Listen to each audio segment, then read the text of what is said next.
O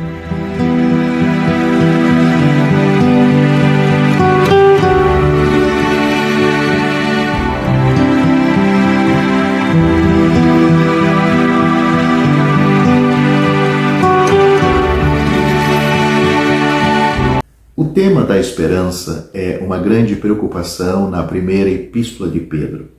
A epístola é dirigida aos estrangeiros dispersos e seja como for que escolhamos interpretar essa designação, é provável que pelo menos alguns daqueles a quem Pedro escreveu tenham sido de fato refugiados. Certamente eles estavam angustiados por várias tentações. Pedro faz menção disto no capítulo 1, versículo 6. Dispersos de seus lares e ente queridos e chamados a viver para Deus em uma sociedade hostil, esses crentes precisavam ser lembrados da esperança que tinham, uma esperança de coisas muito acima e além das angústias de sua existência atual. Talvez seja por isso que Pedro começa a sua epístola lembrando aos crentes a base dessa esperança. No capítulo 1, ele delineia ou faz uma linha para eles, como numa escolinha, falando ou descrevendo o ABC dessa esperança. Ao longo do primeiro capítulo da epístola, Pedro enfatiza a importância fundamental da ressurreição de Cristo para a esperança do crente. Assim, no versículo 3 deste primeiro capítulo, ele bendiz a Deus que nos regenerou para uma viva esperança pela ressurreição de Jesus Cristo dentre os mortos. Mais tarde, ele traça uma conexão semelhante, lembrando a seus leitores que eles creram no Deus que ressuscitou a Cristo dentre os mortos e lhe deu glória, para que a vossa fé e esperança estejam em Deus. Capítulo 1, versículo 21. Para Pedro, a ressurreição de Cristo dentre os mortos descreve toda a promessa de Deus. Se a pedra, a tumba, o selo romano e a própria morte não pudessem atrapalhar o caminho de Deus, que obstáculo poderia? A ressurreição de Cristo assegura ao crente que, não importa quais sejam os obstáculos apresentados pela circunstância, não importa quão sem esperança sua existência pareça, o poder de Deus, aquele mesmo poder que ressuscitou Cristo dentre os mortos, é capaz de triunfar e ver as promessas de Deus cumpridas. Isso torna a esperança do crente totalmente diferente da esperança do mundo.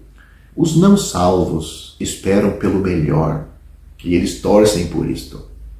Eles esperam por causa da incerteza. O túmulo vazio, o túmulo do Senhor Jesus, o túmulo vazio do Salvador, significa que o crente espera por causa da certeza, a certeza de que o que Deus prometeu, Ele cumprirá. A ressurreição assegura a nossa esperança. Se a ressurreição assegura a nossa esperança, então as Escrituras a revelam. Pedro deixa claro que a esperança cristã se baseia firmemente no fundamento da Escritura.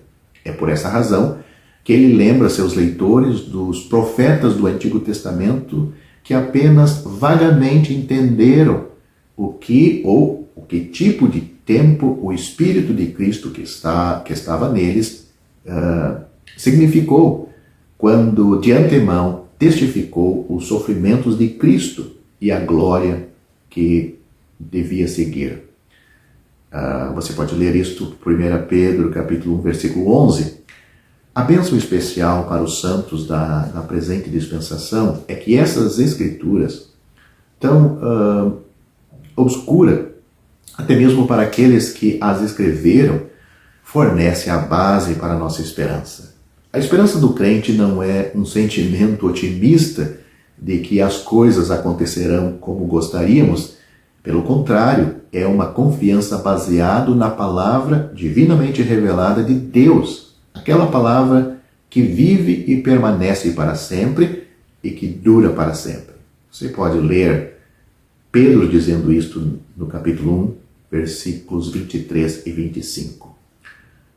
A esperança que está sem a palavra de Deus não merece esse nome. Nós apenas nos mantemos firmes para o futuro, tendo as Escrituras como nosso fundamento. A esperança do crente está centrada em Cristo. Isso é verdade, não apenas no sentido de que sua morte nos traz salvação e, portanto, esperança, ou que sua ressurreição assegura a nossa esperança, mas também porque Ele é a soma de nossa esperança.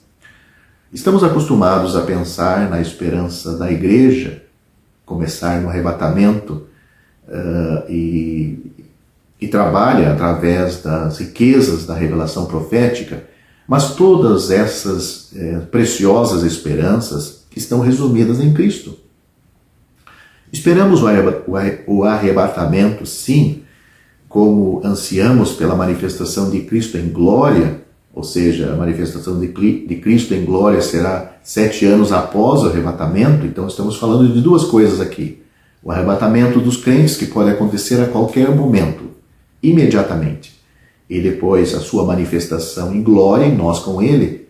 Mas deve ser verdade para nós que não procuramos um evento, mas uma pessoa. Não procuramos isto ou aquilo, mas procuramos Ele, a própria pessoa destes eventos. Ele que é importante para nós. Esta certamente é a ofensa, é a ênfase, melhor dizendo, do ensino de Pedro neste capítulo 1 da sua epístola, quando ele dirige os olhos do crente e dos crentes para a revelação ou manifestação de Jesus Cristo em glória, ao qual, não havendo visto, amais, no qual, não o vendo agora, mas crendo, vos alegrais com gozo inefável e glorioso. Isso está nos versículos 7 e 8 deste primeiro capítulo. Alguns versículos depois, ele, mais uma vez, centra a expectativa deles em Cristo, exortando-os a esperar até o fim da graça que se vos ofereceu na revelação de Jesus Cristo. Versículo 13. Esses versículos têm um foco específico no tempo, e é o retorno de Cristo à terra, que Pedro antecipa aqui, mas o foco está em Cristo como o centro e a soma da esperança do crente. Este, então, é o tipo de esperança que Pedro tem em mente quando, no terceiro capítulo da epístola, ele exorta seus leitores a estar sempre prontos para responder com mansidão e temor a todo aquele que vos pedir a razão da esperança que há em vós. Então, isso está no versículo 15 do capítulo 3 da primeira epístola. Este versículo acrescenta alguns detalhes à nossa compreensão da esperança do crente. Em primeiro lugar, é uma esperança essencial. Pedro tem como certo que essa esperança faz parte da experiência de cada crente individualmente, como deveria ser. Uma das maiores coisas que a salvação faz pelos pecadores é trazer esperança. Talvez a descrição mais triste dos não salvos nos seja dada em 1 Tessalonicenses, capítulo 14, capítulo 4, versículo 13, onde Paulo fala deles como os que não têm esperança. Em contraste, todos os crentes foram gerados para uma viva esperança. É isto que o apóstolo Pedro afirma no capítulo 1, versículo 3. É uma parte essencial e indispensável da vida do crente. Mas a esperança de que fala Pedro é também uma esperança evidente. Ele prevê que aqueles que observam a vida desses crentes seriam tocados pela esperança que era evidente no caráter desses crentes assediados, apesar das circunstâncias contrárias. Nós também, em nossa época, devemos viver vidas de esperança evidente.